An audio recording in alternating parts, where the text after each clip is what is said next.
Today's session is on inventory and non-inventory. Don't have enough time to be able to go over all the different types of items in a half hour, but the biggest problem seems to be, is it inventory or is it not inventory? So first, I kind of want to give you a description of what an inventory item is. And each inventory item is a specific widget. It's got its own part number. If I'm selling coffee cups and I have different sizes and different styles of coffee cups, I can't really have an inventory item called coffee cups unless I pay the same. My cost is the same for every single one of them. So if I have small cups and big cups and plastic cups and glass cups, I'm probably going to need a different inventory item for each type of cup. Maybe not every color, but at least each type, because I need to keep track of how many I've purchased, how many I have sitting on the shelf, and how many I've sold. And QuickBooks uses an average costing, so it's going to average the cost out. So I can't use one item and buy a $1 coffee cup and then use the same item and buy a $10 coffee cup, because that's really going to skew my average costing. And so I want to have the average cost, for inventory items. And I always tell people, it's an inventory item if you're buying a box or a package of this thing and you don't know who you're going to sell it to. You're going to buy it and you're going to stick it on the shelf, and then you're going to cross your fingers and hope that somebody comes along and buys it from you. A non-inventory, on the other hand, is typically an item that I am buying for immediate resale. I know who I'm buying it for. Contractors use non-inventory items a lot because we're buying lumber, we're buying brick, we're buying windows. What we're buying, the lumber we're buying, the windows we're buying, it's different every single time and for every different single customer. But I know that I'm buying these windows for this job. And so there's a direct connection. Another big difference, and you'll see when we look at the item, is that inventory goes to the balance sheet, and it sits on the balance sheet in an inventory asset account, just like it's sitting on the shelf out in the warehouse. When I sell that item, the cost comes out of inventory and goes to cost of goods sold. So when I'm looking at my financial report, there's a direct relationship between the income of what I just sold and the cost of what that item was. So there's a hard-coded relationship. On the other hand, with a non-inventory item, it goes to the cost of goods account when I buy it, which is not necessarily the same time that I sell it. So we'll look at some examples and we'll go through and look at it. So the first thing I'm going to do from my home page is go into my items and services, or I can go to my item list. Both of them are going to take me into the same place. We're going to take a look at an inventory item. We'll look at a light pine cabinet pull. So I have my item name. This one happens to be a sub-item, and for people that have large inventories, lots of items, you can have what I call a master item as the type of item, in this case cabinets. I have some people that prefer to have their item list sorted by vendor, so my master item would be the vendor. So my light pine is a sub-item of cabinets. If the manufacturer's part, when I order it from a vendor, it's different, I can put in their part number here. I have two descriptions. This is what shows on the purchase order, and here they've actually put the vendor's part number into the description. This is the description that the customer sees. They don't have to be the same. Here's what I pay for it, the cost. Here's what I sell it for, the sales price. So I have two different prices. My cost of goods sold, I tend to have just a few cost of goods sold accounts. I don't want a lot in here. If this is my inventory, I'm probably going to have it lumped into one inventory account. You can have sub-accounts to your cost of goods. It depends on what your chart of accounts and you and your accountant want. But one generic cost of goods sold is really pretty good. Then I have a preferred vendor. I can buy this cabinet from any vendor. I don't have to buy it from Patent Hardware. I can buy it from anywhere, but Patent Hardware is my preferred vendor. And so I can go in and look at inventory reports and only show me the items from this preferred vendor. On the right-hand side, is this item taxable when I sell it? And for most products, even in Oregon where we don't have a sales tax, I tend to make everything taxable, because if I sold it to somebody in Washington and I delivered it to them, it would become taxable. So to err on the good side, I make everything taxable. If Oregon ever gets a sales tax, I'm ready. And then again, my income accounts. And again, I don't have a lot of income accounts. So if I do, and I've got a lighting company that there's 8 different types of light bulbs. And so they have 8 different income accounts, 8 different cost of goods accounts. We also have 8 different parent accounts. And so if it's a fluorescent light bulb, it goes into the department of fluorescence, it goes to cost of goods fluorescence, it goes to sales fluorescence. And so that's how they wanted to set it up. Then down here, this is what's unique about an inventory item, is that it has an inventory asset. And as soon as you turn on inventory in QuickBooks, it automatically created this account for you. So if you have other than the default inventory asset account, make sure when you're setting up your items that it's going to the right account. It has a reorder point. This is the minimum. When I get down to 2, it's time for me to reorder, and so I can put those in. You'll notice I'm editing an existing item and my quantity on hand is 6. I cannot change that. I'll show you something in a minute on a new one. And here it shows the average cost. This may or may not be the price that I just paid for it.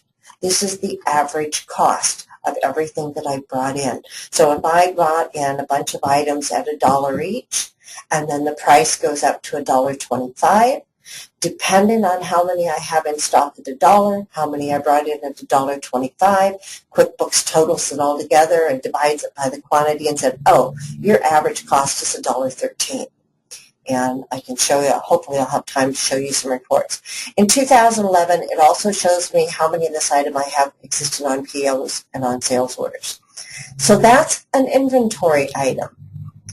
Then I have my non-inventory items. And here I was talking about lumber, so we'll do trim lumber. So this item still has a sub-account, but I can't put a non-inventory item to an inventory master account.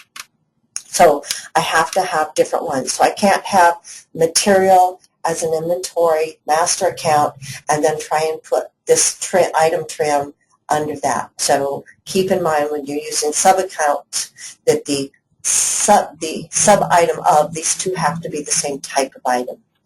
But again, I have my manufacturer's card. One of the things when you set up a new non-inventory item is this isn't marked. And it's a single-sided item. And so it says, hey, this is the description, this is the selling price, again it's taxable, and this is typically the income account. I can go through anybody's new client, go look at their item list, look at their non-inventory, and I can usually tell you whether they set this item up when they were selling it and invoicing it, because that'll be an income account. If they set this item up when they were purchasing it or paying for it, it'll probably be a cost of goods account. It doesn't matter because it's both wrong, because I buy this item to resell it. There are a few exceptions, but I typically say mark the magic box. And as soon as I mark the magic box, I now have 2 sides, a purchase side and a sales side. If I buy this item, I'm going to put it to my job expense materials. Remember, this is a direct relationship. It's going to my cost of goods the minute I buy it. And if I sell this item, it's going to this income account. And I have customers that say, well, but I'd never buy this item. Fine, mark the box anyway. Or I'd never sell this item. I don't care. Mark the box anyway. It takes one sale or one purchase, if it's not set up properly, to go to the wrong place. And one of the things that you'll find is that when you run the sales reports, they don't match the profit and loss. And that's because all of my items, my non-inventory items, are reducing my cost of goods instead of crediting my income.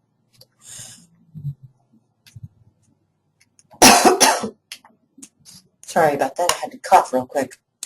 So when I set up a new item, I go just to my item list and I can click on the item button, or I can right click and I'm going to do new item. And I'm going to tell it whether it's an inventory part or a non-inventory part. An assembly, and we'll look at that shortly, can have both inventory and non-inventory parts in it, and you'll only get an assembly if you're in Premier or Enterprise. So let's look at an inventory part when I set it up, and I can put in my inventory item part. I could make it a sub-item, and I'm only seeing here inventory parts, so I'll make it a wood door. And I can put in my description, my cost, this is what I'm going to pay for it, who I'm buying it from, what I want to sell it for, and what income account I'm going to put it to. I'll just put it to construction. On this screen, when it's a new item, up to the point that I say, okay, I could put in a quantity on hand. Now, one of the biggest problems that people have is they're setting up a new inventory item. They have 10 of this, and it just came in the door, and they come in and say, oh, I have 10 of these, and it automatically calculates out my value. And that's wonderful, except that I still have to go put in the bill to the vendor, and now when I go into the bill to the vendor and I tell it I got 10 of this item, it now thinks I have 20, and I don't. I only have 10. So I recommend that you never put that in there. And now I'm going to backtrack and say, if I am taking someone's existing inventory, they're just starting to use QuickBooks, and I need to set up their items, I could put their beginning inventory in here this one time, this one day only. I don't recommend it that way, but if I was going to use it, that's the only way that I would use it. One of the other things with inventory items, and any items really, is maybe I want to keep track of what kind of wood this is. Maybe I want to keep track of the color. There's some other piece of information that I would like to be able to track about my inventory items or any items, and I need a place to put it. So I can go into custom fields, and it shows me a list, and I can go into define fields, and I can create my own fields in here. So I have a field for what color it is, what material it is. In Enterprise, I actually have the ability to go in and say what kind of field this is. So with color, I might go in and I could create a multiple user list and say, hey, red, black, blue, green, or yellow. Those are the only choices you've got. But keep in mind that these items here, these fields here, are now connected to every item in your item list. So I've added my items here. I can now add those fields to my invoices, to my purchase orders. I can run reports based on the information that's here. So it's a way that lets me build and expand this without having to do it. If I go in and I add a new non-inventory part, the default is that this box is not checked. And I'm working with Intuit to get them to check that box. So I'm always going to check the box. Again, all it takes is one purchase, and I'm going to set up, we'll just call it item. I'm not going to check the box. And I'm going to put in here that it's going to my cost of goods sold. The price on a non-inventory item, typically, I don't know what the cost is because every time I buy this, it's different. And so I'm not going to put a cost in there right now. I'm just going to call this my test item so you can see what happens when we do this. So I've got my test item. I'm going to go into an invoice for a customer. And we'll do John Smith. We're going to put our test item in here. I called it item, didn't I? Okay. And we're going to sell him 10 of them at $1,000 a piece. So I've got $10,000 worth of income and I'm going to date it on the 19th of December 2014 so we can find it really easy. So I've just billed him for $10,000 worth of stuff. And when I go into the profit and loss report, so I'm going to come in here, and I'm going to run this for the 19th of December. Instead of showing me that I have $10,000 of income, it's showing me that I have a negative $10,000 cost.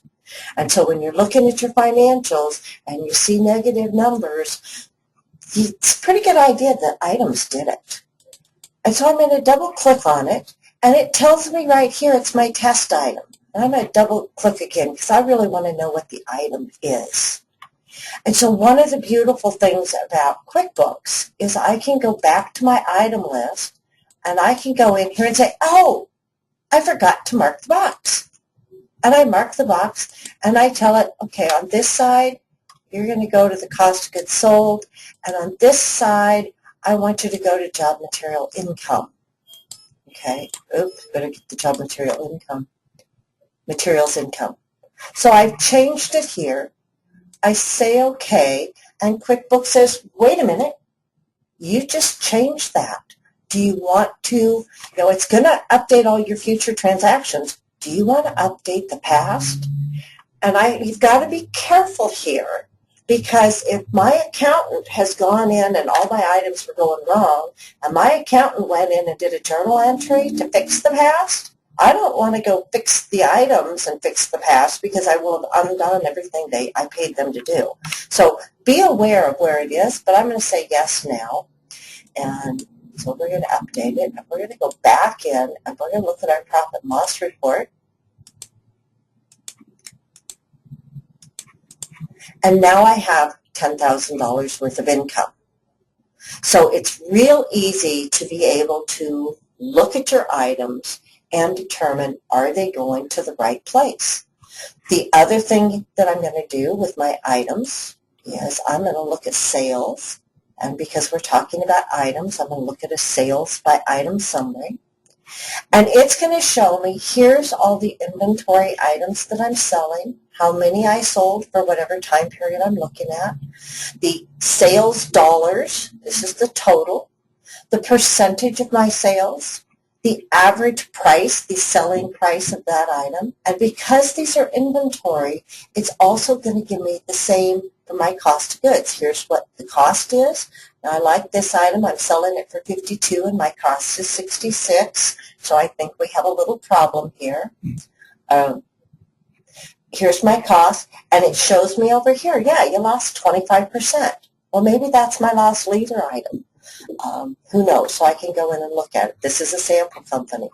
You'll notice down here on my parts, which is my non-inventory, same thing, shows me how many I sold, the dollars, the percentage, the average sale price, but it doesn't give me any of the cost information, because the cost information goes directly to my cost of goods, not when I sell it. This is sales by item, but when I buy it. Okay?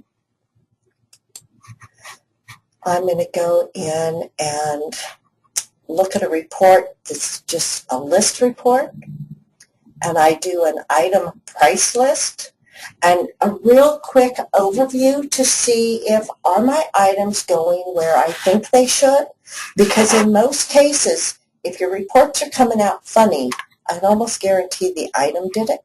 So I just did an item price list. I'm going to go under Modify, and I'm going to come down here and say I want the account.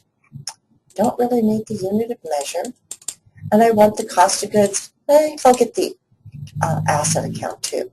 So this report now shows me which asset account it's going to, what cost of goods accounts it's going to, get rid of the vendor, and what income account it's going to. So this is just a really nice, quick way for me to be able to make sure that everything's going in the right place. And here I have all of my wood doors are going to materials 40140, but this one, wood door inventory, is not.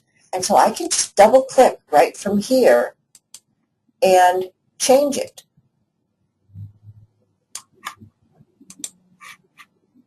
And then I can refresh my report and say, didn't change it. Yep. Oh, it's good. Looking at the income account, that's why it's not changing. And then again, it always asks me if I want to change. So now it's going. So this is a nice double check. Look at your items. Are they going where you think they're going to go? Are they doing what you think they're going to do? And so you want to go in and do it. The other big change when you start using inventory versus non-inventory is when you're buying it. So if you start out with a purchase order, you have to give it an item. QuickBooks won't let you do a purchase order to a GL account. You have to tell it what item it is. So most people don't have a problem there. Where they have the problem is they don't use the purchase orders. They get the bill from the vendor. It's for a bunch of stuff, and I come in here, and I'm going to put in my vendor, custom kitchens, and I'm going to come over here, and I'm going to say inventory asset. If I'm using inventory items, this is wrong because this is not putting the quantities into stock. It's not adding how many I got and what they are. So if I'm using inventory, I have to come over here and I have to tell it which thing that I bought, how many I bought, what my cost is, and this could be different. I'll say we got a deal on them. I typically am not buying inventory for a specific customer, but there are cases where I can, and I can go in and say, hey, I bought this for John, and do I want to bill John? Typically, no, but I could, so it's up to you, and whether I use class.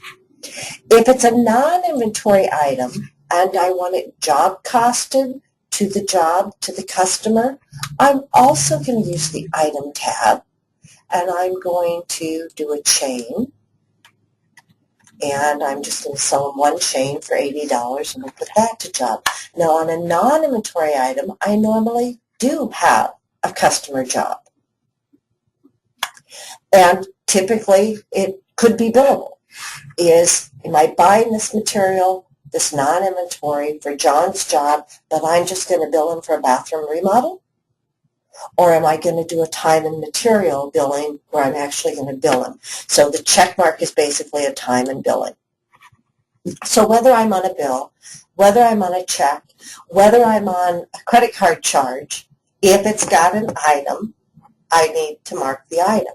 And then these costs on the inventory is going to go to the inventory asset. On the non-inventory, it's going to go to cost of goods sold. So I'm going to save this, and then I'm going to come back in and see if I can find it here real quick, okay? And I'm going to look at the journal entry behind it so you can really see it. And because I'm enough of an accountant that I like to see the debits and credits, I'm going to come down here and add my debits and credits instead of the sale price. So it can see that on this bill, I credited accounts payable. I debited the inventory asset for the cabinet pull because that was my inventory item. But I debited my construction income because my item is going to the wrong account. So that should be going to my cost of goods. Let's go fix our chain. And QuickBooks Sample did a one-sided item. So we're going to mark this, we're going to come in, we're going to put it to our job materials. That's going to material income. We're going to update. And we're going to go back and look at our journal entry. And now it's going to my cost of goods account. So it's easy to look at the items, but the biggest thing to understand between inventory and non-inventory, inventory goes to the asset. It waits until somebody buys it, and then the sale price and the cost of the item hit my financials at the same time. And I also have a value sitting in my inventory. With non-inventory items, they can be very generic, and I can have one item called job material. And it could be a whole variety of things. The cost can vary up and down, but it's going to my cost of goods sold. So we have about 5 minutes left, and so what I'd like to do is to see if anybody has any questions. If you can raise your hands. There should be a little mark there that you raise your hand, or in the question box you can put in there. Inventory and items is probably one of the hardest pieces of any accounting program really to understand, but really knowing how it is that QuickBooks is dealing with them really makes a difference, and they are different. With cabinet pulls, and I'll be quite honest, I would not set up an inventory item for cabinet pulls, because if you ever gone to Home Depot and looked at all of the cabinet pulls that they have, there's hundreds of them, and they cost all kinds of different values. So if this is truly an inventory item, each one of those different parts would have its own part number and would be in there. One of the questions is, am I going to do more webinars in depth on inventory? Probably not in the half-hour session, but we will be doing about a 3-hour webinar on all the different kinds of items, when to use each kind, how to work them, where they go, and getting more into the assemblies and the deeper things. Is the process for inventory and non-inventory very different from QuickBooks Online? No, very much the same. One of the biggest differences is the QuickBooks Online lets you do FIFO, where QuickBooks Desktop right now is just average cost, but the basics and the logic behind it is exactly the same. So non-inventory, generic item, it goes to my cost of goods sold when I buy it. The revenue goes to my income account only when I sell it or invoice it. The difference being inventory goes to the asset when I buy it, and the cost and the income go together on the invoice when it's sold. So whether you're on online or QuickBooks Desktop, it's exactly the same. I will be sending out a short little questionnaire asking for your feedback, asking for what other topics you would like to cover in these Wednesday webinars. I can't remember what next week's is, but if you check out our website at teachmequickbooks.com, and you can go into the events and click there and see what next week's is. And I'm just totally drawing a blank, so I'm not even going to try and pick on it. But I really appreciate